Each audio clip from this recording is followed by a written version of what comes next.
I taught 16,000 therapists. There's only 3 things wrong with every person that turns up at your door.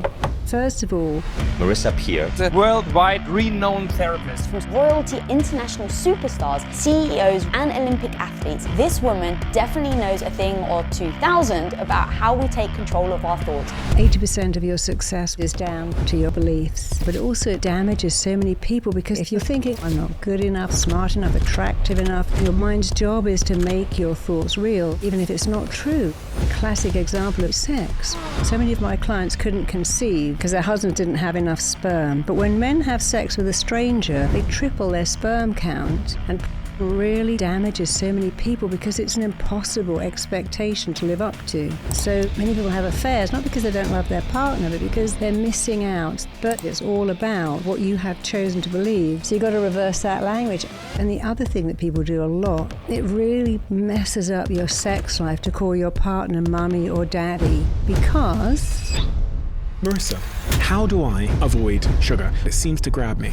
Food has memories, not the chocolate, it's the feeling you felt when you couldn't have it. And you can give yourself the feeling without the thing anyway. It's really easy too. How? Should I hypnotize you so we can change it? Let's do it now. Okay, close your eyes.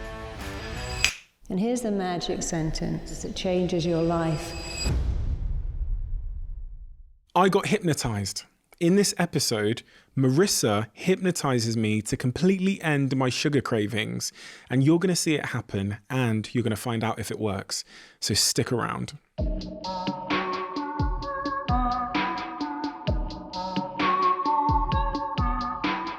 Marisa, I've been trying to figure something out. I've been trying to figure out if we get to choose our beliefs. Mm-hmm. And I actually wrote about this in my book recently, and I feel like you're the person to ask this question because I know that our lives are governed by these beliefs that we have about the world, ourselves, and everything in between. But can we choose them? I think so. You know, when I was here last time, you asked me about my childhood, which I don't talk about a lot. It wasn't awful, but it also wasn't amazing. But the beliefs I had then are so totally different to the beliefs I have now because I chose to give myself better beliefs because, you know, you make your beliefs. And then your beliefs turn right around and make you. And then confirmation bias means you look for proof of what you have chosen to believe and you'll find it. So if you say, oh, I hate cats, they're vicious things that scratch you, they're really aloof, or I don't like dogs, they're barky, yappy, horrible things. Then if you believe that about a dog and you meet a dog, you'll feel so anxious that that will become true. But if you say, oh, I love dogs, they're the most loyal, gorgeous, loving things, then you'll have a different energy around them. So you should choose your beliefs. You should constantly upgrade, update, question your belief. Where did I get that from? Is that true? Who told me that belief? And even if it's true for them, does it have to be true for me? You know, I see a lot of women who say things like, well, you know, if you're really famous and rich, you'll never find a guy because 100 years ago, that was probably true. Men didn't go for rich, successful women because they wanted them at home. But it's not true now. So your grandmother's belief is not your belief. I love my daughter's generation who don't do body shaming or fat shaming and have a whole different language, which I think is so refreshing. So you can always choose your beliefs and you really should constantly check, why do I even believe that? Is it even true? Because so often it's not true at all. It's just something you've been taught or you've just gone along with it anyway. So in the case of cats then, Mm-hmm. you know, I like all animals, but cats, I do think, you know, the way you describe them then, a little bit scratchy. Yes. Sometimes a little bit, you know, annoying. Not as loving as dogs, maybe. I'm going to annoy a lot of cat people here. If that is my belief, if I say to myself, okay, no, cats are wonderful, they're lovely, you know, they're fantastic, they don't scratch, etc. I feel like I'm just lying to myself. And, you know, this is the case with self-belief as well. I could say that I'm amazing and attractive and all these things, but in my subconscious mind, after getting, I don't know, bullied at 7 years old by a kid that called me fat and whatever else, am I just not lying to myself? Well, I think you should lie to yourself. I think you should lie to yourself. I think you should lie, cheat and steal every day of your life. Lie to your mind, cheat fear, and steal back the confidence you were born with. So let's imagine you're going for an exam. You go, I'm going to fail it. I'm going to mess it up. I got a terrible memory. I know when I read that paper, my mind's going to go blank and I'm going to blow it. So that's a belief. But you could also say, I've got a great memory. Everything I studied for this exam is in my head when I read the paper. the questions are going to come up and I'm going to remember the answers. And I'm super chilled at exams. I'm cool, calm, collected. I'm going to ace this exam. So if you repeat that over and over again, you see the subconscious doesn't think, it just feels. And if you say, I'm nervous, I'm so nervous, and the subconscious feels that, then when you're nervous, the mind shuts down, or the blood rushes to your heart, and your mind empties. It's like if you're crossing a road and a car comes, you don't think, should I go left, right, forwards, backwards? You just move, because in fear, you don't think, you move. So when you're scared, your mind empties. I remember years ago, I was coming home and this guy was following me, and I knew he was following me, and I knew I had minutes to get in my door, and I couldn't get the key, and I couldn't remember which way to. I'm like, oh my God, I have all the times to forget how this key works. I lived here for 5 years, but I was so scared. I couldn't remember how to open my door at all, because when you're scared, your brain empties. And so if you go into an exam going, I'm scared, I'm nervous, you won't do well. But if you say, I got a great memory, I love exams, I'm excited about this exam, I'm so excited, I'm going to be assessed, I'm going to do really well, or I'm going to this assessment, I'm going to ace it. This person's going to love me and see that I'm so smart, and my answers will show them that I know what I'm talking about. The mind doesn't go, oh, come on, that's silly. The mind goes, okay, whatever you say, you make it real. Your mind's job is to make your thoughts real. The subconscious doesn't think, it only feels. And if your mind's job is to make your thoughts real, then your job is to think better thoughts all the time. So imagine you're going to have a needle stuck in your arm. You go, oh, that's going to hurt, and that's going to be so painful. But I always read my phone, and if you cough just as the needle goes in, it confuses your mind and you don't feel it. Is that lying, or is it just taking your mind somewhere else? That's because I think if I can choose my beliefs, then I can unchoose beliefs. But I couldn't think of a single belief I have now that I could genuinely unchoose. I can say it, yes, but I think I'd still believe it. Yeah, but the thing with the mind is, there's a couple of rules of the mind. One is, let me give you a couple that will help you. Every thought you think is a blueprint that your mind and body work to make real. Every thought you think has a physical reaction and indeed an emotional response.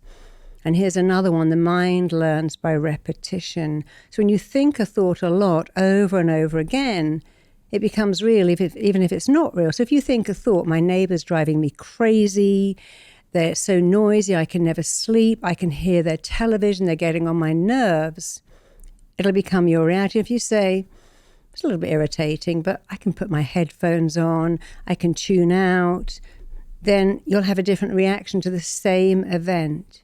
You know, we don't have to change events. We have to change how we think about the events. It's like saying, oh, this commute to work is killing me. You know, this being on this freeway is driving me crazy. But someone else will go, wow, I'd love to be on. You've got a car and you're going to a job and you're getting paid. That's my fantasy dream come true. Don't have to change a thing. You have to change how you think about the thing. So that is changing your beliefs. And a belief is really just a thought you think a lot. So you're born as a blank slate. Where did you get those thoughts from? Who gave them to you? So the beliefs you think you can't change, where do they come from? Let's do that. Now, where do the beliefs you think you can't change come from? So I think one of the recurring beliefs I've had about myself, yes, which I think goes back as long as I can remember, to be honest, is that I am fundamentally unorganized. Unorganized, and I think okay. people will be surprised to hear that, because I'm very, I'd say, productive. My output is high, but the organization of my stuff, even if you looked in my bag, it would be like a jumble sale. My house as well, if I didn't have a cleaner, I think it would be, you know, it would be like a bomb had gone off in there. I heard you saying actually on a podcast that when you go, your hotel room is very messy and it upsets you, but not enough to make you change it. You've been listening. I have been listening. No, you're right. I think there's a habit or something that I've built into myself where I think I've told myself it's faster to be messy. Yes. But then the dissonance or the issue that I take with it is that's not who I want to be. I don't want to be a messy person.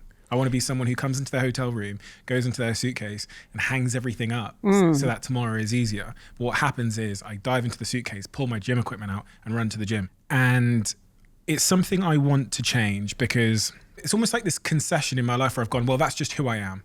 I'm just a messy person. And I think we all label ourselves. And of course, when you do that, now you're making it real. You say, you know, I can't spell, but my dad couldn't spell, and now it's genetic. So every time you say, I'm just a messy person, the the strongest force in you and everyone in the world is you must act in a way that utterly matches up with how you have chosen to define you.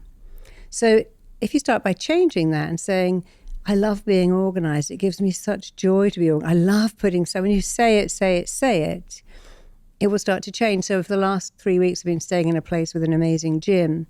And I started to say, I love working out with really, really heavy weights because, I got run over and I started to get muscle wastage in my leg. I was going, I love heavy, heavy weights. I love it. And I was really a Pilates yoga person. But for the last 3 weeks, I get up and I'm in the gym at 7:30 going, well, I love heavy weights. And I didn't like it before.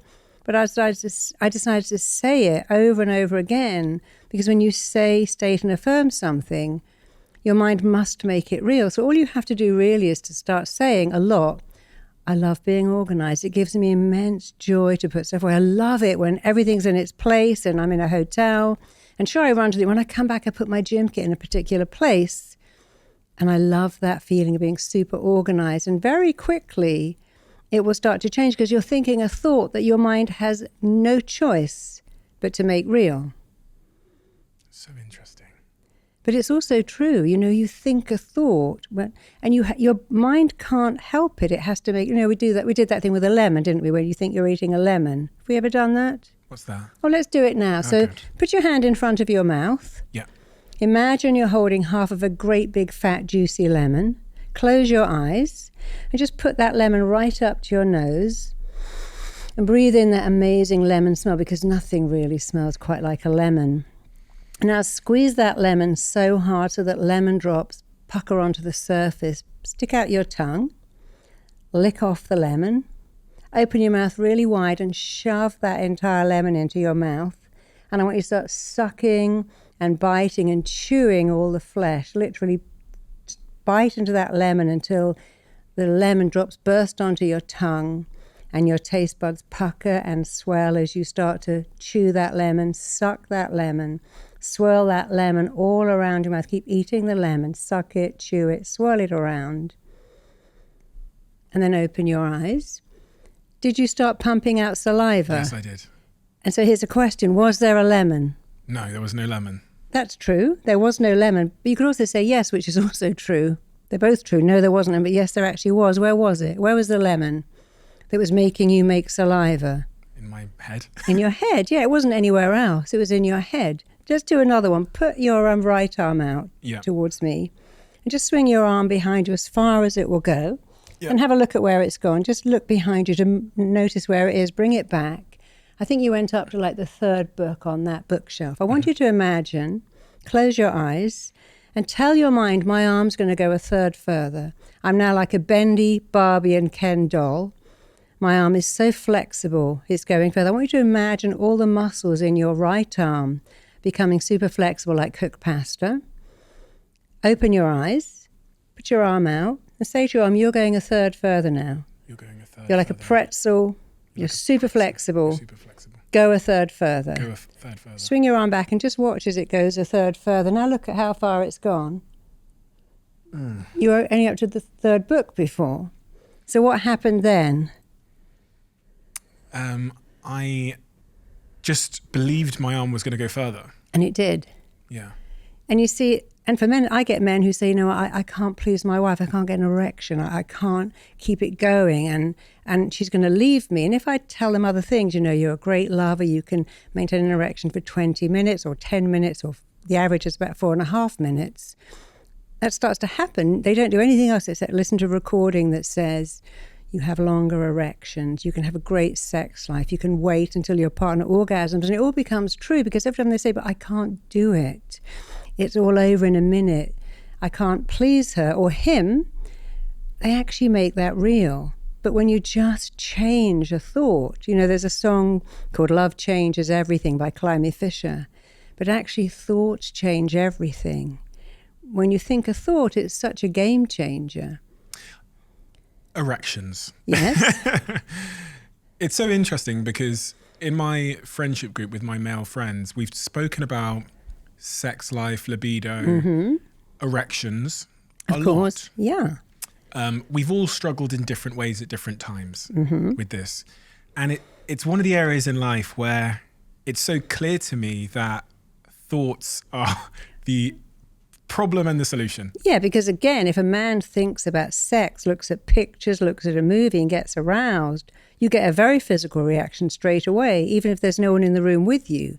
So that's a classic example of thinking a thought about being aroused, turned on, feeling sexually attracted, and your body makes it real, even if there's no one there. And it can be at a wedding, it can be an event, it can be highly embarrassing for a guy to get an erection in the wrong place. But if you think a thought, I'm turned on here, the body makes it. It does it for women too, but it's not so obvious for us. We can kind of hide it.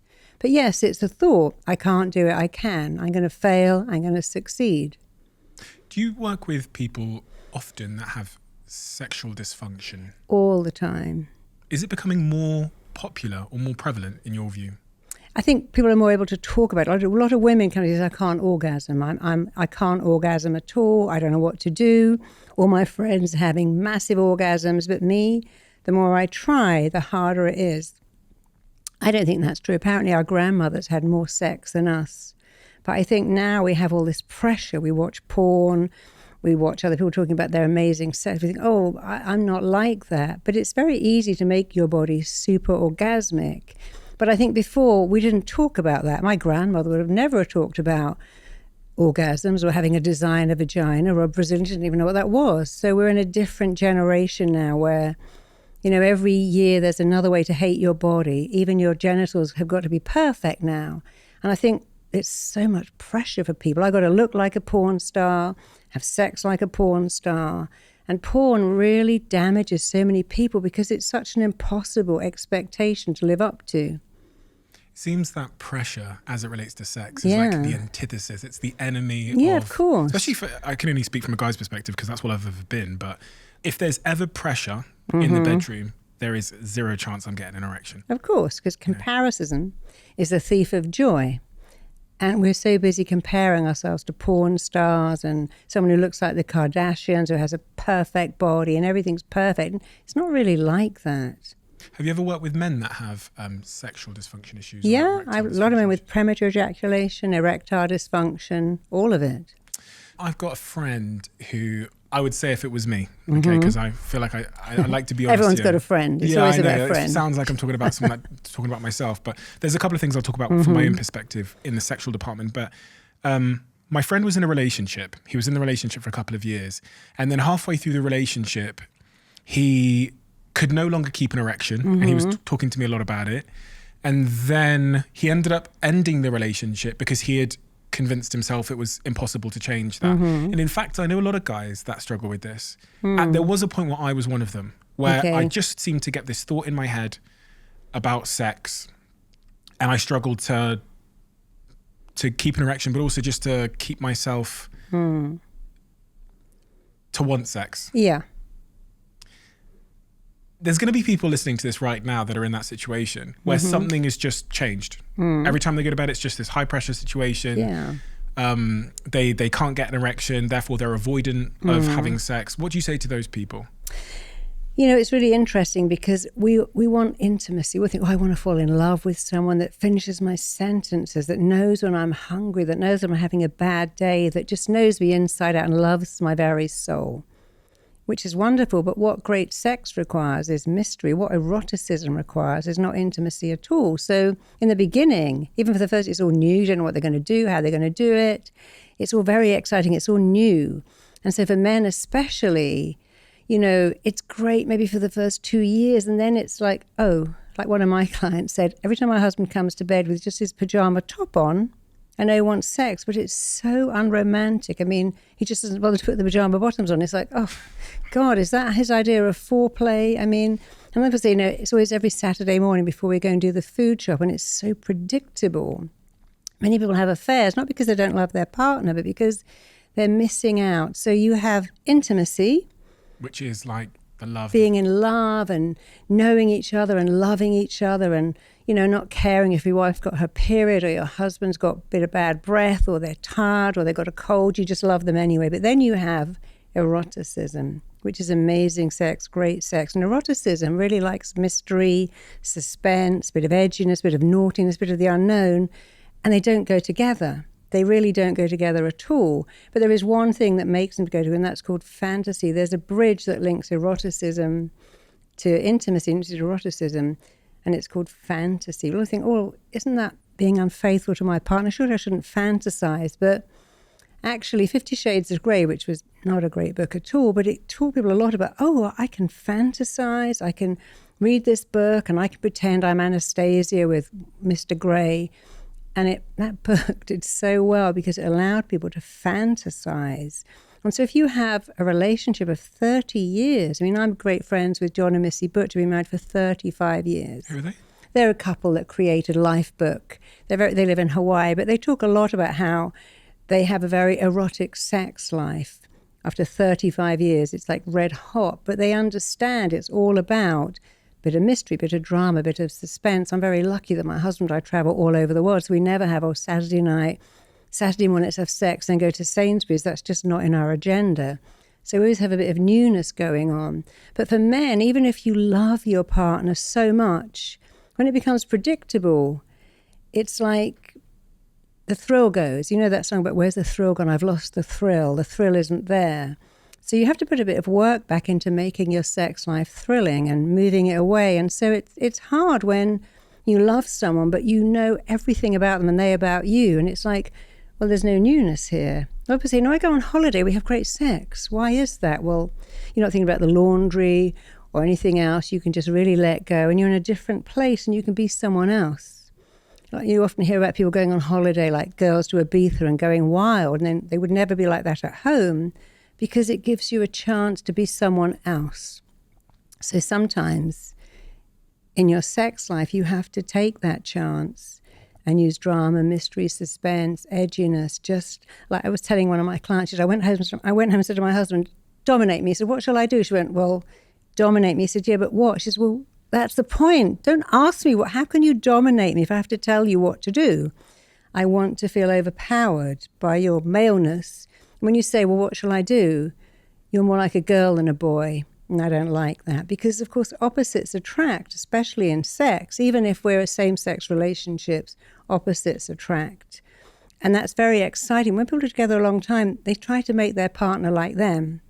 And they forget that opposites attract. So if you keep trying to make your partner like you, and they keep trying to make you like them, then you haven't got the opposites attracting anymore.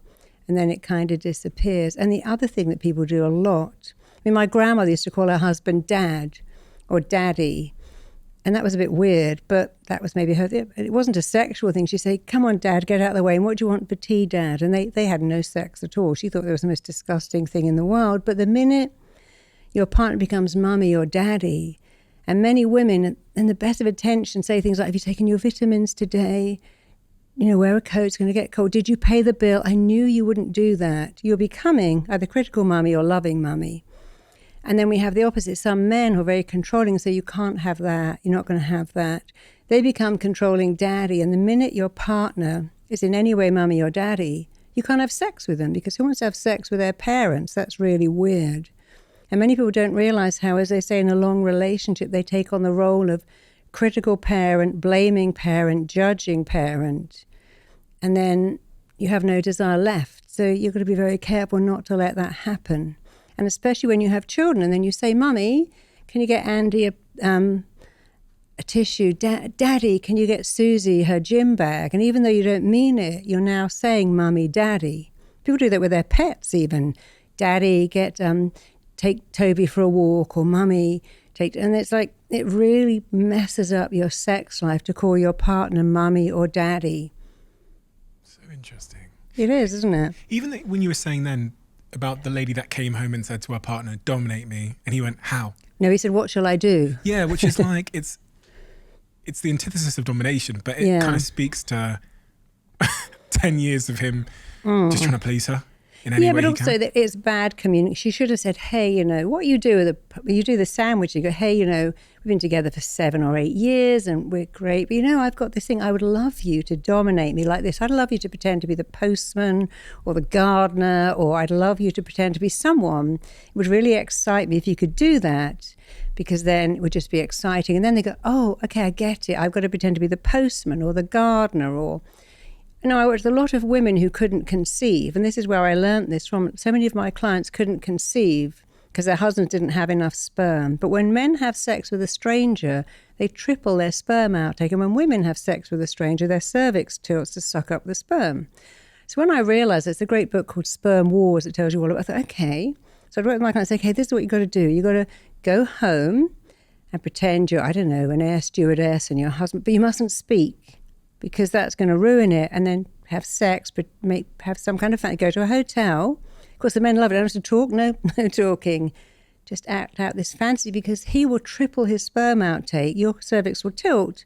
And it's like IUI. It's like you have more sperm. And so many of my clients said, well, I got pregnant. You know, I've tried all this time, but going up the road to the Holiday Inn, pretended he was like the plumber or anything at all. And that worked. We got pregnant like that because he made so much more sperm. And so isn't that interesting? That wasn't about fantasy. It was about how can you get more sperm? How can you become more fertile? What can you do? And these were just silly little things that help men and women who were trying really hard to had a low sperm count get pregnant. Why does that happen? Why does the sperm count triple and the cervix tilt? Well, let's imagine, you know, that we're in a tribe and there's some people there. And nature, the human species must go on. So for men, when they impregnate the same person over and over again, they've made her pregnant many times. But a new person, if you can get a new person pregnant straight away, that's how the human race continues. You know, one of my friends was telling me this story about in New Zealand with the rams. And he said, you know, you would buy the male rams and you drive them to the field and they could smell the females. They started ramming the door. That's why they're called rams. And when you finally get there, you open the gate and they charge out. They have sex with every female. And when they come back, they've lost half their body weight in a really bad way, but they have to have sex with every single female, every ewe. So it's just an evolutionary of making sure the species goes on. So what does that say about monogamy? But this is not, nature doesn't care. Nature cares about the species continuing. Nature doesn't care about monogamy. Its role is to make sure we continue. But yes, of course, we want to be monogamous. So what do? We use that very thing. If being with someone new excites me and gets me going, why can't I pretend my partner's someone new? And of course you can. You can do all kinds of great things. You can introduce newness. Don't always have sex in the same place at the same time. It's a little tiny bit of effort, but do something to make it new and exciting. So you would recommend spending time apart as well? Yes, I've been with my husband for 15 years. We've only spent 11 days apart and we work together. So you know that thing about living over the shop. So we work together, we're together all the time. But we have a great sex life because we both understand what makes it tick, which isn't necessarily being apart. But yeah, being apart's great too because you can't wait to come back to that person. A lot of people will listen to all of this and think, God, I'd love to do that. I want him to turn me into a maid and tie me up and surprise me or whatever. But if I even mention this to him, he would look at me like I've got, you know, a tail, or look at me like I was weird. Well, part of having a great relationship is doing for the other. So if I said to my husband, I'm not hungry, so we're not eating. I'm not tired, so we're not going to bed. I'm not cold, so the heating's not coming on. He'd look at me like I was mad because part of that is I'm not really hungry, but you want to go out for dinner? We'll go. I don't really want to go to this event, or I don't want to go to a football match, but it's important to you, so I will go. Because in a relationship, you do for each other. So if your partner says, I would love you to put on a little maid's outfit and run around with a duster, it would be so amazing. Well, I don't want to do that. Isn't that drug? Do you think, well, maybe I could just try it once. If I don't like it, I never have to do it again. Maybe it would be red hot. It's not about being objectified. So if you love someone, and assuming their fantasy isn't dangerous or painful or super weird, why not just see if you can do it? And then you can say, hey, if I do that, you can do this, because it's trading all the time. And there's nothing wrong with that. That's the same thing. If I'm tired, my husband will say, I'm going to make you something to eat, or I'm going to drive you there. I'm going to do that for you because he loves me, and I'm the same with him. But people think, oh, I shouldn't. Why should I have sex? I'm tired. Why should I do that? And the worst thing is that I don't want sex anymore, so you can never have sex again either, which is very weird, because why would you condemn your partner to no sex ever just because you don't want to have sex? And imagine if it was the other way around, because isn't a relationship doing for each other, even if it's not really your thing? I think this is fascinating. I looked at the back end of our YouTube channel and it says that since this channel started, 69.9% of you that watch it frequently haven't yet hit the subscribe button. So I have a favor to ask you. If you've ever watched this channel and enjoyed the content, if you're enjoying this episode right now, please could I ask a small favor? Please hit the subscribe button. Helps this channel more than I can explain. And I promise if you do that, to return the favor, we will make this show better and better and better and better and better. That's the promise I'm willing to make you if you hit the subscribe button. Do we have a deal? Got so many questions to ask on this because I'm just thinking about all the conversations I've had with my friends recently about sex and their relationships. And I've got another friend who is in a relationship. It's become a sexless relationship. He's staying with her, I think, in part because she's really nice. But why has it become sexless? That's a good question that I wouldn't know without asking him. But I'll tell you what he's told me. He's told me how much he wants to have sex with other people. And he actually described it as like a temptation that he is like as if he's possessed. He says every 5 minutes someone will walk past and I'll think about having sex with them. Like he's absolutely obsessed with it. But not with her. Not with her. She wants to settle down because she's at an age and phase of life where she feels that she kind of needs to hurry up. These are just words that I'm repeating that he's told me. And so he feels a bit stuck where he's got this partner who wants to settle down. He clearly doesn't want to settle down and he's thinking about having sex with everyone else and he's not having sex with her. And that's how he's escaping. He probably doesn't want to settle down and have children, but feels he should. Like sounds like he wants to become a success first. And now he's thinking about having sex. That's his way out. He can't say to her, look, I love you, but I'm not ready for that. That's 5 years down the line for me. So his mind is doing it. He thinks he wants to have sex with everyone but her. And he feels pressurized because of this time thing. Because his mind is saying, you're not ready. You're not ready. Often we have dreams that say, I'm not ready. Or, wow, I thought I wanted to do this. But my dream said, oh, no, you don't want to do that at all. But the desire he's doing to other people is his body saying, you are not ready to be with her. You'll be with anyone else but her. And you should really just tell her the truth and say, look, I'm not at that stage you're at. I'm just not ready for that yet. Because you see, when you can't open your mouth and say, I'm not ready, or I'm not comfortable, I'm not happy, the body goes, I'll do it. I'll do it for you. And I see that with all my clients, not just sexually. When you can't say, one of my clients told me years ago that he got fired from his job and he couldn't tell his wife. So every day picked up his briefcase and went and sat in the park. And then he got really sick. And then she said, you're so sick, you can't go, you'll have to resign. He went, okay. And he never had to tell her that he'd lost his job because the body made him so ill, he would have lost his job anyway. So, I love this expression, the feeling that cannot find its expression in tears will make other organs weep. And so he's got a feeling that he can't express. And when you can't open your mouth and go, I don't want to do that, the body says, I'll do it for you. And it finds really peculiar, obscure, often really unhelpful ways of doing it for us. How does he know, though, that it's a case of him not being ready? Or even in my case, when I was 24, 25 years old, I just self-sabotage any sign of commitment. So let's talk about that. So let's go back to you're 24 years old. Oh, for my entire, it starts at 14. So it's at 14. Which We're is not when being you start committed dating. at 14. Yeah, when you start fancying people. To 24, and you fancy people, and you're a very good-looking guy, Thank and you you've very obviously much, had some Marisa. relationships. Tell me about the self-sabotage. It started with Jasmine. Jasmine was with a guy called, I probably shouldn't name him, but I'll call him John. Jasmine and John. Sounds Jasmine like and John, children's they were in a book. relationship. Right. I really fancied Jasmine. She's going to hear this, but she knows already. Fancied her for about 3 years, pursued her doggedly from like 14 till 17, really 18. And there was a day where like Jasmine gave me a chance finally. She was in a relationship with this guy called John. And on that day, I got terrified. And I kind of remember persuading her out of it, even though I'd pursued her for years. And then as I looked through my early sort of 20s, the same sort of recurring behavior pattern showed up where I would, at any sign of commitment, I would come up with a reason why I couldn't commit. Sure. I'm busy, I need to become a millionaire, this will get in the way of my work, da-da-da-da-da. So what you were doing was the oldest trick in the book. You pursued Jasmine. She wasn't available. She was with someone else. When she became available, you thought, oh no, because now she could reject you. Now she could say, when she was with someone else, it was a dream.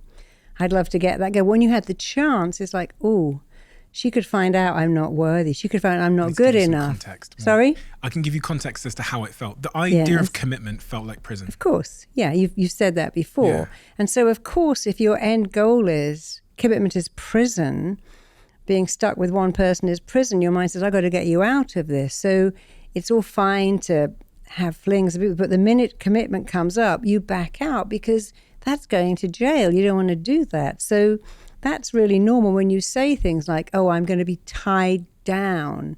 I'm nailed down. Oh, that's it now. No more fun. And people say things like, you two are one now, and may all your problems be little ones. And sometimes we don't like that. It's like, oh, I don't like that idea. And all the vows about to love, honor, and obey, to forsake all others. We think, do I really want that? But you were adamant that you didn't want that a relationship was prison. So when you tell your mind, I don't want it, the mind must get you out of it. If you say, oh God, I've got to give that speech, I don't want to do it, I don't want to do it, I don't want to do it, don't be surprised on the day of the speech you wake up with chronic diarrhea, a terrible cold, and migraine, and your mind goes, you said you didn't want to go? And I'm so cool, I got you out of it. Because the mind listens, every thought you think it listens to. It's like a genie, your wish is its come answer your wishes. I don't want to be in prison of commitment. I'm happy to date, but when it gets a little bit serious, the mind goes, let me get you out of this. And we don't do it in logical ways, self-sabotage, procrastination, and nothing more than the fear of either not being enough or not wanting to go where you think you're going. There are people who apply for a job, get it, and they never turn up on the first day, or think, God, I worked for that, now I don't want it. I thought I wanted this, I don't want it. I thought I wanted that person, I actually don't want them. And so for you, the thought that a relationship is prison is so powerful that it would make every relationship unravel, including Jasmine. So now let's go back to your friend. Yeah, so how does he know that it's not just some unresolved traumatic issue that's stopping him being avoidant of committing to that individual, or if that individual's not right? And I think it's the case with like jobs and relationships and everything in our life. How do we know that it's not just some trauma response that we're having, or if the thing we're avoiding or rejecting is actually not right for us? I think when you think, okay, my life without this person, would it be better or worse? So if I have an argument with my husband, we don't argue a lot, but I always imagine my life without him, and it's so much worse than my life with him. Occasionally annoys me. He can get a tea bag and have it in every surface of the kitchen in like 3 minutes flat. I would say, wow, how do you do that? I just don't understand how you can do that. But you have to pick your battles in a relationship. And when he really annoys me, I just think, okay, imagine if he wasn't here. And I thought, oh no, I wouldn't like that. Maybe not here for a couple of hours, but forever. So because of how you feel. But you see, we're all taught this, you found your other half, but you're not a half, you're a whole. You can't find another half to complete you because you're not half a person. But a lot of us are taught, you're going to find the handsome prince, and you're going to live happily ever after. Well, that isn't true.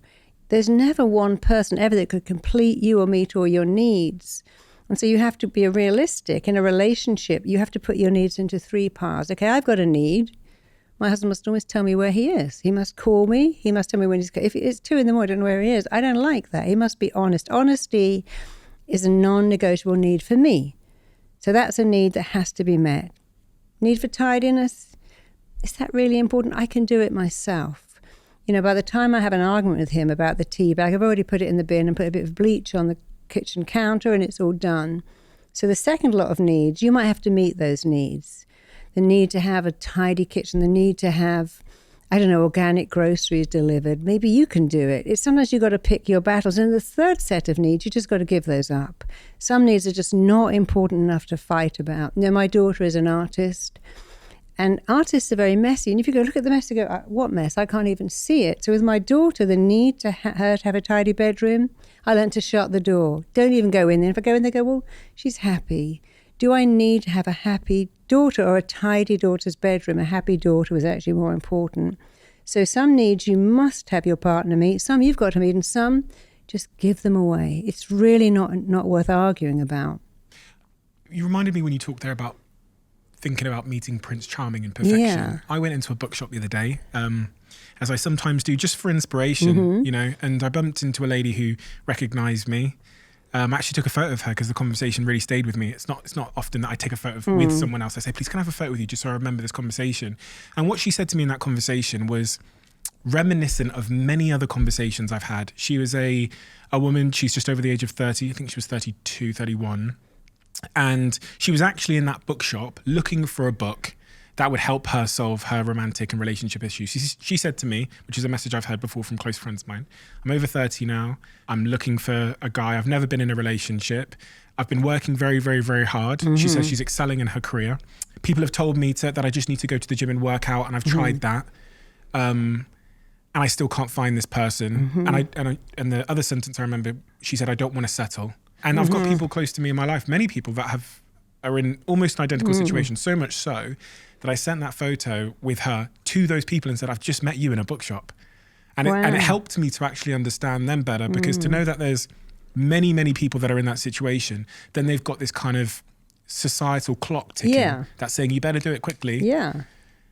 What would you have said to her to help her? So I just said, first of all, what are you doing? People say to me, I'm looking for love. Really? Okay, that's great. Where are you looking? Where are you going? They go, well, I go to yoga. Any men there?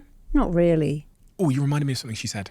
She said, I've tried dating apps. Those don't work. People tell me to meet people in public, but how do you do that? Yeah. So people tell me they're looking for love all the time. I'm looking for love. Where are you looking? Describe your weekend. I went to yoga. Any men in the yoga class? Not really. And then I went to my friend's house, and then I went to a book reading thing. Any men there? Not really. And then I went out with all my girlfriends. We all looked the same. We all went to the same bar, a lot of competition. So actually, you're not looking for love at all, because you're going to places where men aren't. And then men say, I'm looking for love. Where are you going? I'm in the weight room. Any women there? They're all in the yoga class. So if you really want to find love, you've got to be proactive. First of all, sit down and think, what kind of person do you want? I mean, what qualities do they have? What are you looking for? You know, no one says I'm looking to buy a house, but I never go to an estate agent and look at the brochures. I just think the house will turn up. I'm looking for a job, but I'm actually going to yoga.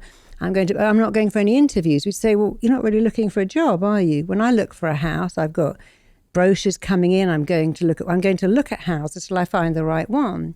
So if you want love, sit down and think about what you want. Make a list. Don't be turned to 6-pack and gorgeous or a 10. Think of the qualities. What is this person like? And then decide, what is that person looking for? You might have to up your game a bit. And then think about, where is this person? They're not in yoga, but they're somewhere. And once you've decided that you're worth love, that's the most important bit, and you can put yourself around people, you'll find love easily. But we're so busy trying to change ourselves. So you have to take some time, because the only thing you need to do to find love is, first of all, every day say, I'm worthy of love. I am worthy of being loved. I deserve to be deeply loved, and I am worth it. And if you think, oh, when I say that, I feel really stupid, then say it more until you don't feel stupid, until you think, no, actually it's sinking in now. It's like putting lotion on my skin. It is going in. It is having an impact. So say it, state it, affirm it a lot. I deserve love. I'm worthy of love. Who couldn't love me? I'm deserving of love. And then when you've got that part right, and you know that you don't think, I hope when I go on a date, I'm good enough for them. Well, what about thinking, are they good enough for you? So you've got to reframe that. Don't keep saying, I got to make myself right. I've got to chase love, pursue love, get in shape to find love, be perfect to find love. You got to find love just by being you. So work on knowing you're worth it. That's 80% of your success will come down to having an I'm worth it mindset. Think of the person, think of where they are, and then get out of the yoga and go to the weights room. If you're a girl, if you're a guy, get out of the weights room, go to the yoga. Put yourself around the people you want to be with, and you'll end up with them. She did say a line to me, which I've just remembered, which is, I've started to think that there's something wrong with me. Yeah. And there is a clear pattern in the people who are in that situation that I know that have started to engage in vocal negative self-talk and self-disparagement. And apps, of course, there's so much. It's like going to a Chinese restaurant with a menu that's 20 pages. You think, oh, I don't even know what to have now. There's so much variety. I've got to page 20. I've forgotten what was on page 1. If you go to a restaurant with a little menu, you think, okay, I'm going to have that. So apps with masses of variety, lots of people. I mean, they show you a good thing. How many people are looking for love, just like you, so you're not weird or a freak. Apps are good to show you, wow, all these people, good-looking people, are looking for love. but maybe come away from the apps and start to talk to people, talk to people. I was just thinking as you're talking about dating apps, I've never been a prolific dating app person because I've been busy, but also I'd never had success on them until people knew who I was sort of in a public capacity, and then I can't use them anyway. No. So, but going back 10 years, I do remember using dating apps, swiping through, and you'd see like really beautiful people and be like, oh, I want that one. You'd swipe right on them. And then the ones that would swipe left on you were just, they were just not the ones you were looking for. Sure. And because you understand the value of anything by the context in which you see it, by seeing 50 beautiful people, Yeah. but then getting the ones that are less than, even if those less than people, it's not a nice way to describe them, the ones you didn't desire, are perfectly okay because you've seen them in a context where you've seen supermodels. Less than, yeah. You're never going to value them. Yeah, of course. And also, I was thinking about the people that are going on those dates that are searching for Mr. Right or Mrs. Right. Are we less valuable when we're in search of something? Yeah, definitely. That's the problem, right? Well, it's one thing is to say, hey, I've got a great life and I've decided, I'm ready to be with someone amazing. I want to share my life with someone who wants to share that. But I'm okay if I don't find them. I got a great life, but I'm kind of open to finding the right person now. It's rather different to needy. I need someone to complete me. I don't want to be on my own. I hate being alone. I need to find my mate, my partner. So you almost need to be at a level where you're happy and you've got a great life, but you want to share it rather than I'm incomplete without that person. There's something wrong with me. People used to say to me, why are you not married? I'd say, I don't know, just lucky, I guess. Because I hated the option of what's wrong with you. So I always had that pattern. I don't know. I guess I'm just very lucky. From the age of 20 to 25, yes, everyone I pursued romantically, once I'd even got past the commitment issues, didn't want me. And I always reflect on it and go, when I really wanted someone, there must have been something I was doing. Yeah, they knew that you were dumped them. They knew that you had a commitment fear. That sort of probably came out of your pores. So, of course, Really? They dumped you before you dumped them because your behavior and some of the things you did or said or even didn't would have let them know that you had a commitment fear. And so Really? they just got out before you did. Even they weren't even, I got rejected a lot in that phase from like 20 to 25. And I reflect on it and go, how come those 5 girls that I pursued that I really wanted, that like, I'd start listening to Adele and think of them like, went into the frenzy, all of them rejected me. But if they like all indirectly. did it, if it was all of them, they all picked up something from you. Because if it was one, you go, oh, well, it was them. Yeah. It's like people say, I've had 5 wives, it's all a disappointment. Have they had 5 husbands? No. Well, then it was you. I was talking to a client, they said, I've had 5 wives, they all disappointed me. I said, well, you were the disappointment because they couldn't all disappoint you. You must have wanted perfection, which you did. And you can only ask for perfection if you're offering perfection, which none of us can offer. My conclusion from that chapter in my life was there must be like 1,000 micro expressions that these people are picking up on that are communicating that I'm low value. Yeah. And do you know what? I couldn't fake it. I read all the books about, I read this book and this matchmaking book and this book called The Game, The Mystery Method. I watched all the documentaries. And the only reason it changed in my life was when my actual opinion of myself changed in my life. Of course, because you didn't value yourself. And, if you have this belief, I'm not good enough, and you fake it, people pick it up. They know instinctively. They can't help it because it's at a level beyond communication where you have a low sense of worth. People pick it up. And when you have a high sense, they pick it up too. But when you fake it, you're still faking it. So that's why you've got to get to that level of, hey, I'm so great. When I was in Zimbabwe just before I met John, and they put me in a honeymoon suite. And it was an amazing place. They kept saying, oh, this is so sad you haven't got a husband. They don't understand that. Why haven't you got a husband? This is not normal. And I thought, I'm so happy. And I thought, as a second time in a month, I was also teaching in Coventry, put me in a honeymoon suite again. That upgraded me to the best room in the house. And it was a big honeymoon suite. I thought, well, you know what? I love being in here. I didn't think, oh, this is so sad. And so the second time I was in a honeymoon suite, I was thinking, you know what? If this is as good as it ever gets, I'm on my own in this amazing place in Zimbabwe, in this amazing, with 2 baths outside and 2 showers and 2 of everything. I'm okay. I'm really happy. And I was married 10 months later. I didn't even know John. Well, I knew him, but we weren't dating. Because you have to get to that level of thinking. And 10 months later, you were married? Yeah. I came home. I knew John. Our kids went to the same school. I came home from Africa in September, met him in October, we were married the following August.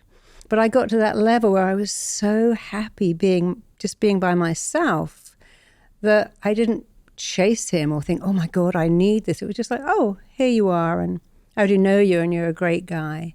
And it all worked out perfectly. But you have to get away from the neediness, or I'm running away from it, avoiding it, or desperately looking for it. In your case, looking for it, thinking it's a prison. You have to be at the level of, I'm ready, but I'm happy anyway.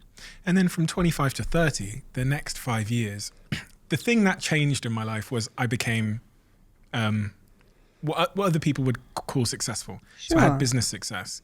Now, it's funny because someone will look at that and go, okay, well, for the next 5 years, from 25 to 30, you had money, so it attracted people, whatever, right? Yeah. But I know that that's not the full story. I know that I think the success changed my beliefs about myself. Of course it did. And I just think I stood differently. And Of course you did. And you had a sense of self. It's not that I'm rich, but it's like, I've created this. I'm worth something. Your sense of self elevated because of what you've done and achieved, and you grew up a bit too. And so your sense of self went up. And people like people with a strong sense of themselves. It's very attractive. It's actually very sexy. Confidence is really sexy. A sense of who you are is very sexy for men and women. So without knowing it, that's what you got.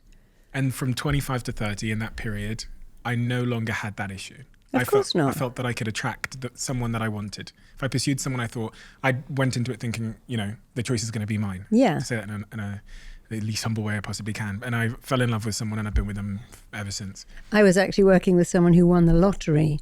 And he said, you know what happens? When I won the lottery, women became more orgasmic. I said, that happens all over the world? When men win the lottery, their girlfriends become more orgasmic. He went, yeah, I don't understand it. And he couldn't understand it. It was a bit of a joke that, of course, they became more orgasmic because he became so attractive to them because he'd won the lottery. So that was very funny. It makes so much sense. So people are going to hear that and go, so you can't fake. That's what I came to learn from that 10 years of my life. You can't fake it. I say it to all my friends now. I give them this, everything I know about some of the books I read about how to be high value. And then I tell them the story that between 20 and 25, I read all these books and I still couldn't do anything about it. So reading the books is not enough because you can't fake it. And I say to some of my best friends, and one of my close girlfriends, I said, it's almost like there's 1,000 little micro expressions of low value that we give off, and language is just, it's a new form of communication versus the 1,000 tiny things we don't know we do, which tell the person that we don't value ourselves, we have no self-esteem, and we're not confident. If you're looking for self-esteem anywhere outside of yourself, you're not going to find it. If you're looking for self-esteem out there with the Jasmines of the world or someone, unless you're looking for it in here, you're never going to find it. So stop looking out there. Self-esteem is not out there. It's in here. And just spend some time saying, hey, I can elevate my sense of self-worth, self-value, self-image. You see, self-esteem means, if I say, Stephen, I hold you in the highest of esteem, that's what I think of you. But self-esteem is what I think of me. And what happens is we start to poke holes in our self-esteem by saying, I'm not good enough, I'm not rich enough, smart enough, attractive enough, qualified enough. And you've got to go back and go, no, I can raise my self-esteem. I matter just the way I am. I matter, I'm enough, I'm lovable. And my dad always said the job of any school is to raise the kids' self-esteem. That's more important than learning Latin or sport. And all schools, their job is to raise kids' self, and parenting too. Your job as a parent is to raise your kids' self-esteem. But nobody teaches us that. We think, oh no, it's organic broccoli and making you safe and making you learn Mandarin, sending you to a good school. No, your job is to raise kids with good self-esteem. And then they'll have relations with who've got good self-esteem. If it only will work on self-esteem, the world would be so much better. What would you have done with 20-year-old Steve if he'd come to you and said, listen, Marisa, I've pursued all these women. They all seem to not value me. Yeah, well, I would have gone right back to look at what was happening when you were growing up. What was going on with your mum and dad? Where did you get these beliefs from? What happened to you? It's not what's wrong with you. It's what happened to you. You should never say what's wrong with you. What happened to you in your formative years? What did you see growing up with your mum and dad? What did you see? So if we look at, Paul McCartney, who loved Linda, And all his children have got very secure relationships. Stella's got 4 children, amazing parent. Mary, she's got 3 children, but they're very happy. They've stayed with us because they learned what they live. You learn what you live. What did you learn? What did you live that you learned? Which was that marriage is a horrible place you can't escape from. It's punishing. It's not a place of sanctuary or love or support. Something completely different. I also think I just learned that I was, at a very young age, that I think maybe that I learned that I was unlovable at some level, because I think about being a black kid in an all-white area where your house is like dilapidated. I think that's the right word. Where you can't, never brought anyone home, never brought a girl home in the 16 odd years that I lived in Plymouth. Never brought anyone home. No one knew where I lived. I had this like constant shame. Yeah, shame and blame. I showed up as if I was a confident kid, like, you know, but it was for the an football act. team. It was an act. Yeah, and you went home feeling a sense. You see, I taught 16,000 therapists all over the world, and I teach them there's only 3 things wrong with every person that turns up at your door. Only 3 things. And one of them is, I'm different, so I can't connect. The next one is, I want something, it's not available to me. And the third one is, I'm not enough. There's a lot of versions. I'm not smart enough, good enough. But when you told me about that little boy who was a black kid in a white world, living in a shambolic house, never bringing people home, straight away you're saying, I was different. And if I'm different, I can't connect, because we connect by being the same. Kids go, I like Postman Pat, so do I like pasta, so do I like Barbie, so do I. Oh, you're my friend. But when you're different, you can't connect. So you first had that first thing, I'm different, so I can't connect. What I want, being the same as all the other kids, is not available to me.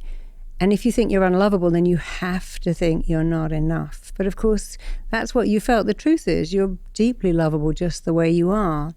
But it's very hard when you don't feel it. So when you know, your feelings are the most real thing you have. And we're always trying to use logic. But logic doesn't work, because in a battle between emotion and logic, emotion wins every single time. So the emotion of being this kid who felt different, not enough, not the same, you can't logic that better. Yes, you can achieve a lot and work hard and be a millionaire. You remember John Lennon said the thing you can't hide is when you're crippled inside. And so you're trying to fake it till you make it, but then you just end up feeling like a big fake. You have to go back and look at, okay, I felt different, but here's an interesting thing. If our greatest fear is to feel different, it must be I'm the same as everyone, because that's our greatest fear, to be different. We used to be cast out for being different, banished for being different. But actually, if you fear being different, ironically, that means you're the same as everyone, because you've got the same fears. And what wasn't available now, you've made it available many years ago, and you're deeply lovable and more than enough. So you have to kind of go back and look at that old scene and go, but that's not me anymore. Of course it's not me. So just stating why it isn't you is actually one of the most transformational things you can ever do.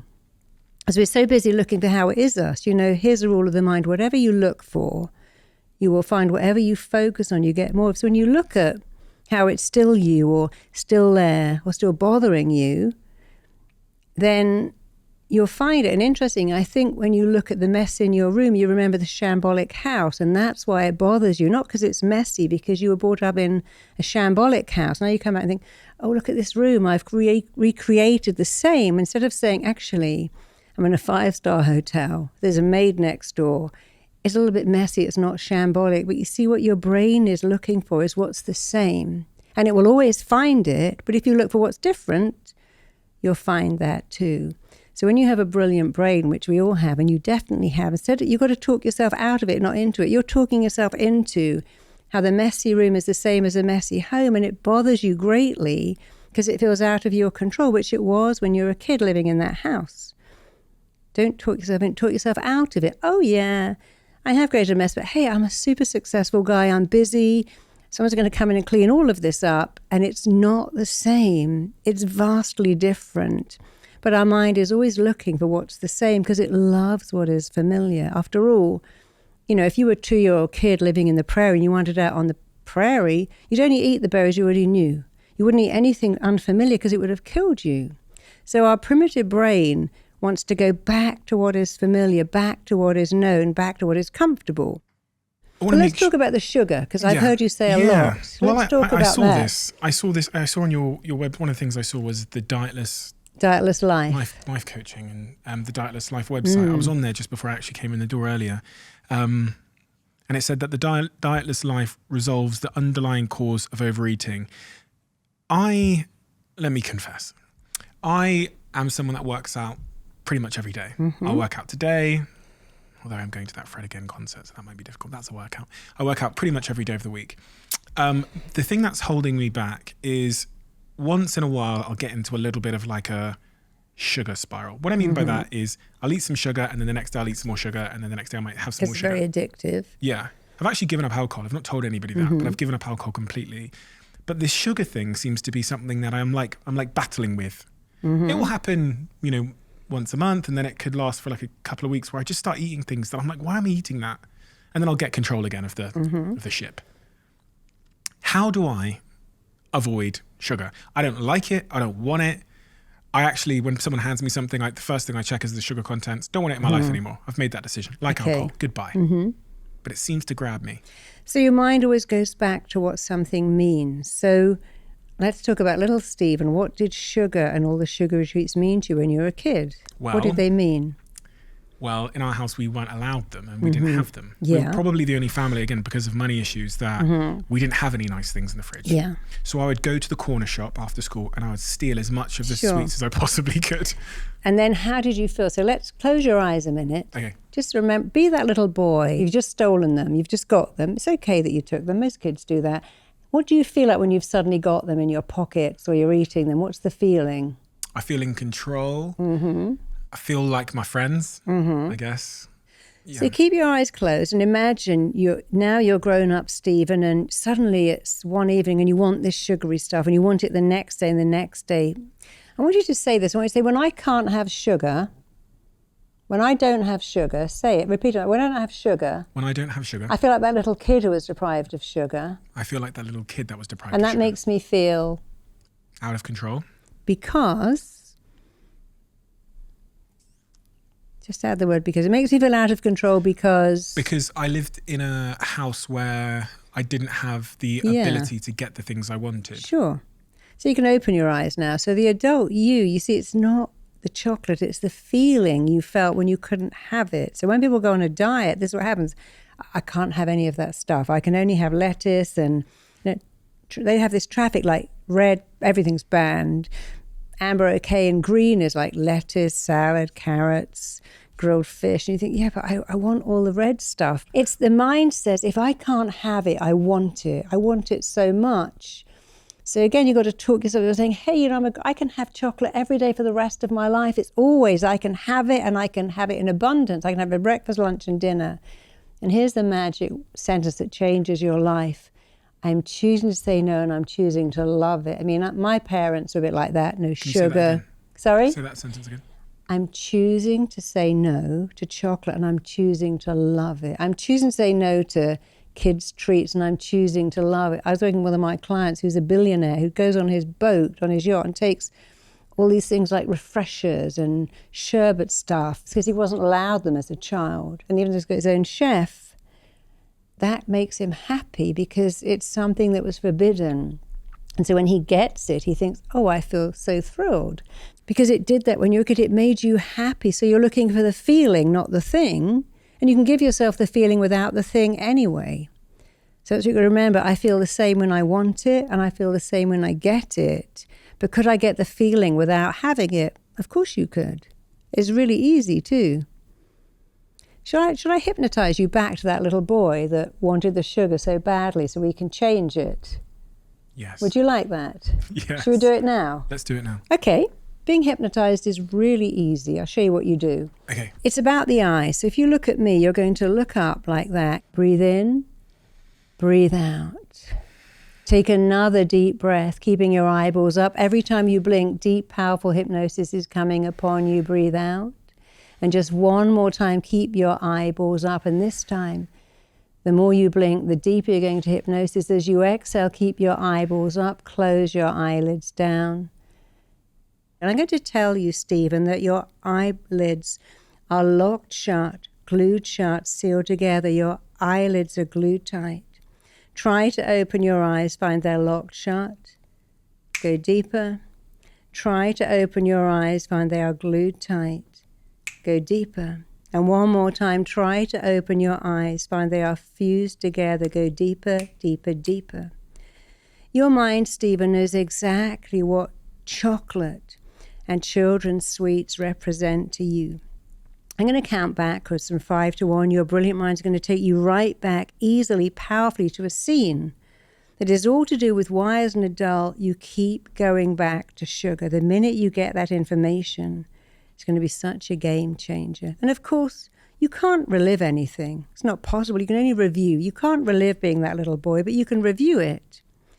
And any scene you go back to, even if it's sad, you're going to look at it with fascination, with insight, with innate understanding of how those scenes then shaped you today. So let's go. So you're about 7. Describe what's happening in this scene. I'm sat on a grass hill. Mm-hmm. I have these boring sandwiches in my lunchbox. I want you to, it's very important to feel the feeling. You're doing fantastic. I want you to say, I'm looking at my lunchbox. I'm 7 years old and I feel so disappointed. I'm looking at my lunchbox. I'm 7 years old and I feel so disappointed. Is there anything you can do to change the lunchbox? No. I could steal some money from somewhere to buy the things I want, or I could swap or steal some other food or something. How else is that little kid feeling? Buying sugar or getting it makes me feel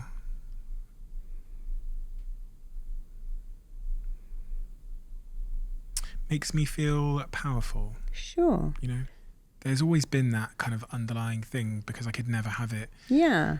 As an adult, it's kind of like an expression of like my new autonomy. Yeah, like, you know, of course. I can have whatever I want. Yeah. So now I want you to go back to the little kid sitting on the grassy bank with a disappointing lunchbox. I want you to say to me, that's not me anymore, because you need to tell me exactly why. Justify and tell me why that's not you. So repeat after me. That little kid on the grassy bank with a disappointing lunchbox. That little kid on the grassy bank with a disappointing lunchbox. Is not me. Is not me. And will never be me ever again. And will never be me ever again. Because I can have whatever I want now. Yeah. You're not 7. Your mother doesn't provide your lunch every day, does she? No. And if she did and you hated it, couldn't you go out and get whatever you want? Yeah.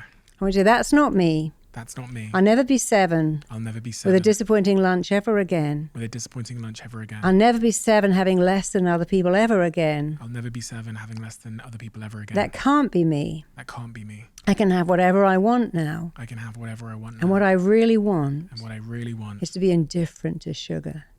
Is to be indifferent to sugar. And I want you to think of the words that little kid needed to hear. You know better than me that when you were 7, 8, 9, 10, what you most needed to hear, what you most needed to feel, that you were the same, that you were equal, that you had everything others had. And I want you to repeat some of those words. You can do it in your head or out loud. What are the missing words you never heard and always wanted to hear? One of them was, you have the same resources and money and value as all of your friends. So say that to a little kid. You have the same money. You have the same amount of money. The same resources. The same resources. The same stuff everyone else has. The same stuff that everyone else has. You're smart. You're smart. And as you grow up, you create everything for yourself. You create everything for yourself. You see, chocolate doesn't free you from feeling that you can't have it. It actually reminds you. Far from solving your issues, it reminds you of that kid. It pulls you right back. It doesn't set you free. It pulls you back to that memory of that kid who could never have it. I don't need to remember that anymore. I don't need to remember that anymore. Because that isn't me. Because that isn't me. And that will never be me. And that will never be me. I can eat sugar every day for the rest of my long, gorgeous life. I can eat sugar every day for the rest of my long, gorgeous life. But what I really require is complete and utter indifference. Is complete and utter indifferent. Playing this recording so my voice goes with you, stays with you until soon. You don't even need this recording. It's wired in, fired in, coded into you. It's who you are, not what you do. And it makes you feel amazing. So knowing it, feeling it, believing it, being it, becoming it, just slowly, calmly, easily, just open your eyes. Come back into the room.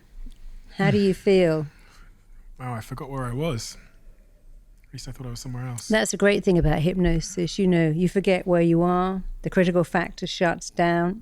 Some things only happen in hypnosis. The critical factor shuts down. It accepts things it can't accept consciously. What is going on there? What is going on there? Well, your conscious mind is completely shut down. The subconscious that knows it, the subconscious is always switched on, is always on record, and it remembers everything. And your subconscious is accessing memories. But you're really getting the feeling, because the thing is, talk therapy doesn't get the feeling. It says, we did this. You want to feel the feeling, to say, oh, I see. I'm trying to get the feeling, but I don't even need that feeling. I can be free now. Also, time. I looked at the time, and so much time has passed. But it seems like 5 minutes. Yeah, it feels like it was just a few minutes. That's how you know hypnosis is so powerful, because you lose all track of time. Time stops, but the subconscious mind, which is running the show, really takes over. Do you know what we'll do in this episode? This episode will take a couple of weeks to come out, so I'll do an insert about how I got on with I'd love that. my relationship with sugar. Okay, guys, this is 2 weeks after I recorded with Marisa, and I want to tell you the results. I've not touched sugar. And I've also, more importantly, not had any sugar cravings whatsoever. And when I say sugar, I don't mean, natural sugar that occurs in natural foods. I mean the really sugary foods that are processed that I didn't want to eat. I've had no cravings whatsoever for sugar, and I've been around chocolate and Percy Pigs and a lot. And we're 2 weeks on from the conversation with Marisa. I've lost weight. My sleep has therefore improved because I'm not eating sugar. And I'm not getting these peaks and crashes that I used to get. So I can confirm that Marisa's hypnosis worked. And if you want to watch the whole hypnosis session, which is just over 25 minutes long, the whole thing, I've linked it below on our Clips channel so you can watch the whole thing. It's a little bit long and it might be boring for some of you. But for those of you that want to see the full 25 plus minutes, it's down below in the description on our Clips channel on YouTube. Back to the episode. You must have so many case studies in your life of how hypnosis is just... So many people who did dietless life have said, I don't eat sugar. I didn't even know it could be... Someone said, I can't even have a cappuccino with a chocolate. And I have to say, oh, no, sorry, you got to take that off because I'm simply so indifferent to sugar. And then you start to taste how fake it is, how horrible it is, because your body actually... your body never says, hey, knock me out with sugar. The body hates it. It's the mind. Just like the mind might go for alcohol or drugs until you can get into the mind and say, it's easy to make a better choice because you've chosen it. One of my best friends in the world, I have like 6 best friends. One of my best friends in the world can't eat basically anything. He's in his mid-30s now. And for whatever reason, some psychological reason, he just can't, when we go to restaurants, he can't order anything. He never has. Yeah. Known him for 10 years. He basically only eats like a couple of things. And there's something going on where he thinks like, I don't know, the texture of other things. Yeah. So he basically eats like crackers, crisps, biscuits. I was in Dubai in February with a girl called Sarah who could only eat meat, couldn't eat anything else but meat. And I said, I can fix that in an hour. And I did. We went back to why. And now she eats everything, cake, pasta, because before she was in so much pain. And she did it. She straight away in one session, it was a game changer. I have many kids who say I can only eat cheese and white bread. But give him my number. I can change that in an hour. I'd love to. We've tried so many things over the years. You need to try the thing that works. Yeah. Proper hypnosis. It works all the time because that magic only happens when you get into that network of intelligence, can understand what's going on, when you can send different messages to the feeling mind. Because it's no good doing it logically. It's like saying to an alcoholic, now come on, have a lovely cup of tea. You don't need that alcohol. They look at you like you're mad because... logic can't defeat emotion because his emotion about I can only eat crackers is so powerful. But you can find a better emotion. Where does that come from? What was going on? Like the emotion of that little Stephen saying, when I have the chocolate, I feel better. I feel more powerful. I feel the same as other people. And that was the driver. And I can say, well, I don't need to do that. I'm already powerful and amazing and equal to all my friends. It took me to a place that I've not been before. I actually remembered things that I hadn't ever remembered. What kind of things? The lunchbox thing. I'd never really remembered my lunchbox shame. That's a new thing, which I uncovered from being sat on that hill during summer and just opening the lunchbox. It's just this horrible and the powerlessness. It's called learned helplessness and learned hopelessness. I can't accept this, but I can't change it. I don't like. There's nothing I can do about it. Because you don't want. It's not the scene. It's the feeling within the scene. That's what you did so beautifully. That kid who felt powerless, frustrated, disappointed, but could do nothing. I could steal. And of course, but that's okay. All kids do that, but that wasn't really the thing that gave you could do it, but that wasn't really your choice. You wanted to have the money that Ashley had to go into the shop. You wanted to have the parents to say, here's some money, go and buy yourself something lovely. But you didn't have that. But when you stole the stuff, you got the same feeling, but it was never really the same because you had the shame and the guilt and the blame attached to it. Now you can let all of that go. So interesting. I've never actually felt like that before. I remembered so many things and time just seemed to stand still. And I realized things about my relationship with food that have been maybe locked up in the back room somewhere that I didn't realize. So thank you for that. Really, really powerful. It's my first time ever doing anything with hypnosis. But also the shame about the messy room, where that comes from too. Yeah, the same feeling that you couldn't fix it, when of course you can. You can say, I love putting stuff away. It feels amazing. I wasn't sure whether I'm messy because it reminds me of home. Mm-hmm. So a messy room makes me feel more comfortable. Or if it's the opposite, like, I've never been sure which one it is. Well, it's just, I think because you lived in a messy home, it was familiar, it was easy. No one said tidy up, put that away. So if you were in the army, for instance, you say, oh no, I make my bed. And because you learned a certain way, but you learned the opposite, just everything's in a mess. So the two things that you learned it is familiar, but also it's deeply disappointing because it makes you feel, oh God, there's a mess again and I can't fix it. When the truth is, you can. You've always got a choice. The worst thing is I can't change it and I can't accept it. I can't change it. I can't accept it. I can't change a mess. I can't. Okay, I can accept this. Go, hey, I'm messy and I love it, like an artist. Or you can say, I can change it, but it's like I can't change it and I can't accept it. Accept it. My daughter loves living in a mess because she's an artist. She doesn't even see it. Or you can say, I can change it by changing how I think. Just say, I love putting stuff away. It makes me feel powerful. And if you say it enough, it will become real because your words create your reality. And if you don't like your reality, you don't have to change your words. You have to change the way you're speaking, which immediately changes your reality, which is completely shaped by your words.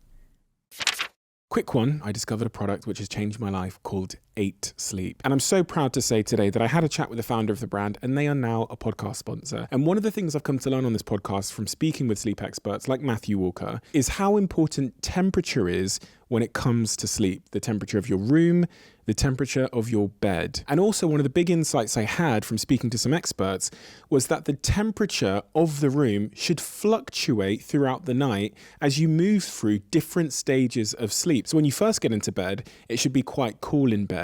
It should then get a little bit cooler and then the temperature should increase near the end. And that is a reflection of what would have happened in nature once upon a time. You've probably come to learn that I have sponsors on this podcast that I use and products that I love. My sponsors should be a reflection of the conversations I'm having, but also a reflection of what I'm using in my life. So to celebrate them being a new podcast sponsor, I always want to get a discount for you guys, and I've got one. Go to 8sleep.com, which is EIGHT sleep.com/Stephen. And if you do that, you'll save $150 on the pod cover that I have on my bed, the one I'm talking about. Grab your pod cover, send me a DM, and let me know how you get on. Marisa, thank you. You're so welcome. We have a closing tradition where the last guest leaves a question for the next guest. The question left for you is a very good one, in fact. It's very, very relevant. If there was one sentence that everyone should believe about themselves that would have the most positive impact on their life, what sentence is that? I'm enough. All my bracelets say it. I live it. I created the I'm enough movement, which I'm so proud of. It would be I am enough. I have so many schools having kids say that. So this has changed bullying in this school. It's changed the way kids perform academically. It's changed the way they behave emotionally. They all have a little placard and they have to say it. State it for everybody. I am enough. That's my favourite statement because it's the truth about everyone, but we just don't know it. We often think, well, I'm not enough. And if I'm not enough, I need more chocolate, more followers, more drinks, more shopping. I'm enough is a statement that can change your whole life if you state it, affirm it, and it will sink in. Marisa, thank you. Everyone that's listening to this now should definitely head over to your website because there's so much there, whether they want to be trained by you or whether they want to come to one of your events. I was in there rummaging around and actually ran out of time because there was so much, so many resources. And that's how I found the dieting stuff and the coaching stuff and events that and you've a got lot coming of free up. stuff too. We give away so much free stuff. And your YouTube channel is another example of where you're just giving away, hundreds of videos of for free. So thank you for the work you do. You're a huge inspiration to me. That's why I wanted to have you back on. But also to my girlfriend who's actually upstairs and talks about you all the time. Oh, does she? Oh, how lovely. And she's training and doing several courses. I believe she's done some of yours as well. But you are a force for good in the world. Thank you so much. It's so wonderful to hear that your work is now moving into schools and the curriculum. And it's so exciting. Incredible. Just incredible. Thank you for being who you are. I really appreciate it. As you guys may know, Whoop are a sponsor of this podcast and I'm a shareholder in the company. As someone that is on the go pretty much 90% of the time, I always prioritize getting my workout in. And for me, it's a non-negotiable. Working out, staying healthy and trying to optimize my body so I can achieve the results that I want. But a new addition to my lifestyle, which complements my busy work schedule and my tough workout schedule, is my prioritization of my rest and my recovery. I never quite knew how important it was until I started my Whoop journey to understand exactly what's going on in my body and how to look after my body. Whoop is a wearable health and wellness coach that provides you with the feedback and actionable insights you need on your sleep, your recovery, your training, your stress, and your overall health. And seeing this data that Whoop provides has made it 10 times easier to understand what my body needs for it to reach its optimal state, helping me to conquer those long days and tough workouts without breaking down. See for yourself by searching join.whoop.com/CEO to get a 3 months free Whoop membership on me. And I have a suspicion you'll stick with it because I certainly have, and I don't stick with much as it relates to wearable tech. Enjoy it and let me know how you get on. As you may know, this podcast is sponsored by Huel. If you're living under a rock, you might have missed that. And Huel has such a wide range of products now, but there is a great way to try all of them. This is the Huel bestseller bundle, perfectly curated so that you can try all of the favorite products and decide which ones are your favorites. The bestseller bundle has a range of meals and bars, including the iconic Huel shaker, the pot, and a free t-shirt, which if you've got the free Huel t-shirt, you'll understand how well that t-shirt fits. I'm not just saying that, it really, really is phenomenal. If you've heard me talking about Huel, but haven't tried it for some reason, then this is a great option for you to get to know the range and find the product that works best for you. I've tried every single Huel product in the boardroom, in the development laboratories, and in my home. And there's a couple of products which have just revolutionized my life because they meet the requirements that I'm looking for. So if you're looking to try Huel for the first time and to get into it and to join the Hooligan family, I'd highly recommend you try this out.